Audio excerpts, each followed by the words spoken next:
guys, Scale1 here, and welcome back to another video, and today we're going to be doing something which I do not normally do. Today we are going to be doing a PC build. Now, I'm not just doing this for no reason.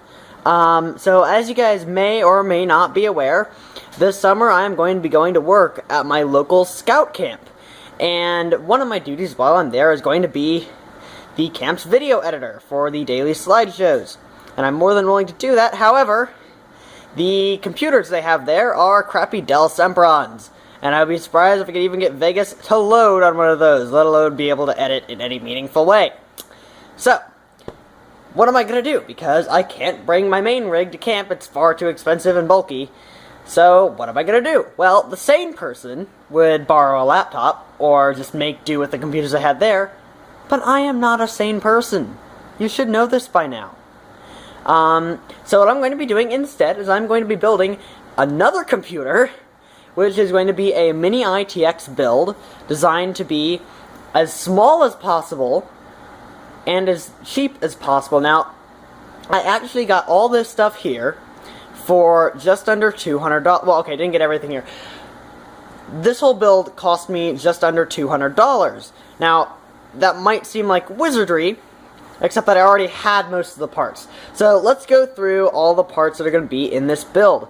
Firstly, we have the case. This is the Fractal Core 500. It is pretty much the smallest case that still has an optical drive. And I do want an optical drive because I think I'm going to have to be taking footage off of DVDs. So it's the smallest case. It still has an optical drive. So this is the one I went with. Actually, the Elite 130 is technically smaller, but it lacks a bunch of features, so I went with the Core 500. Then, for the motherboard, I went with this, the Asus P8H61i R2.0, and this was actually a really easy decision, because my CPU is an LGA 1155 CPU, and so I had to get a motherboard that was under $100, LGA 1155, and was Mini ITX, and that is not an easy feat. In fact, this was the only motherboard that was still in stock that would work in my system.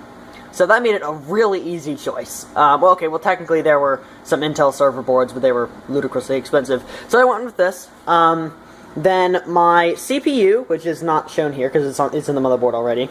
My CPU is an i5-3470. And the reason I went with that one is because that used to be in my main rig before replacing it with a 4790K, but I still have it. It's a few generations old, but it still holds up just fine. I plan on overclocking it, so i5-3470S should be fine on the CPU end. Next up, my RAM. This just arrived like 5 minutes ago. It's 8 GB of Corsair Vengeance DDR3. It's the same kind of RAM I have in my main rig, just 8 gigs of it instead of 16. Great RAM, definitely recommend it. I have a fairly nondescript Wi-Fi USB adapter because it needs to have Wi-Fi, but I only have one PCI lane. I have a GTX 660 right there. It's the EVGA variant. This also used to be in my main rig before replacing it with a 970. So, yeah, that's my GPU. Should be plenty powerful. It still holds up just fine in most games, because I was using it up until very recently. Nextly, the hard drive. This is a 1 terabyte mechanical hard drive in the 2.5-inch form factor.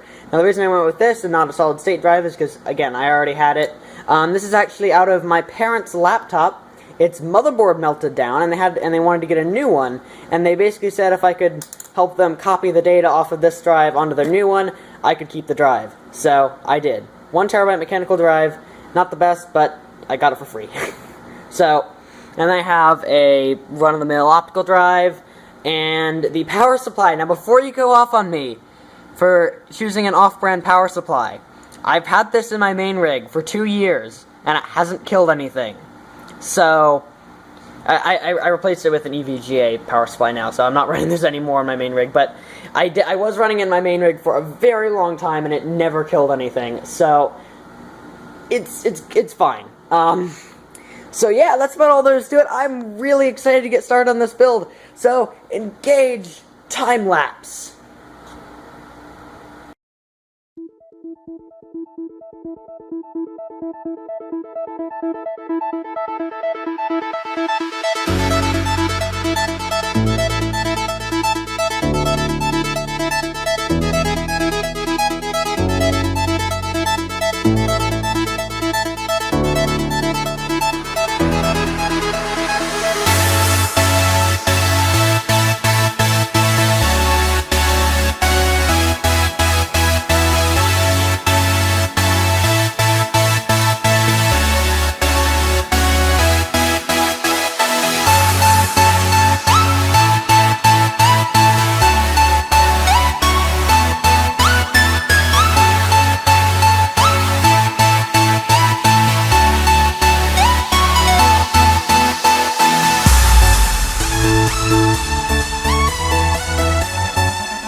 Well, guys, this is an unexpected part of this build log. Something's going on. I don't know what. The power is coming on and off. There's a storm out there, but the power is just flickering. I don't know what's going on. I might have just killed my main computer because it kept just flicking on and off. I don't know what's going on. So we might have to continue this. Okay, now it's just all the way out. I mean, technically I don't need... Now it's on again. My power just keeps coming on and off. So, I'll try to figure out what's going on. Oh, and this other computer's power cycling too. Just gonna unplug all the computers. So yeah, we'll be back once I figure out what's going on. See ya! A brief update here. I called my local power company and I reported the outage. Power is I was just about to say power is currently out and then it comes back on. No idea what's going on. Well, see, there's a storm out. Like, it's really windy out, so a tree might have fallen on the power line. I don't know. I'm not sure if I'm going to continue with the build at this point. I might. I don't know. This kind of puts a damper on my plans to get this computer up and running. I mean, technically I don't need power to build it, but, you know. This light's going to be really annoying. Especially in the video. I'm sure it's even worse. And I keep hearing boot up noises. I unplugged my computer. I'm not sure if my computer lived, because it just lost power and then got it again, like, 10 times in a second. So, I unplugged it now, but I don't know if my computer's okay, because my surge protector isn't very good, and losing power abruptly several times can easily kill a computer. So, we shall see. Yeah. Next update, it is now snowing in April.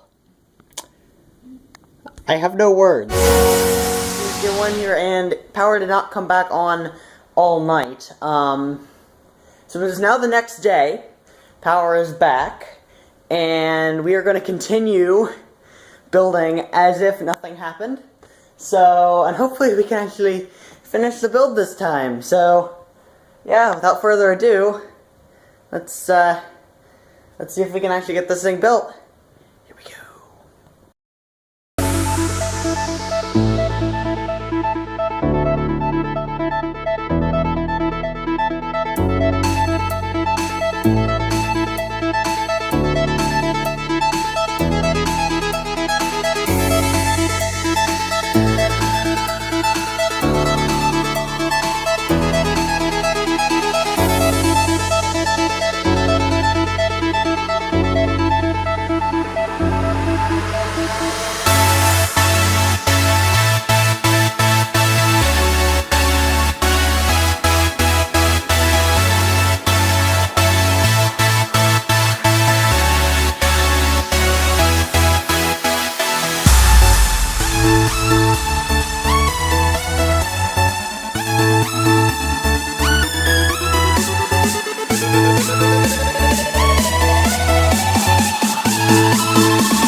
guys, the build should be done, in theory.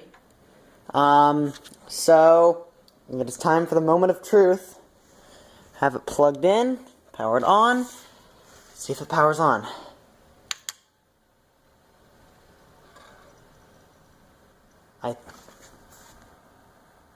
I think so. I think it's on.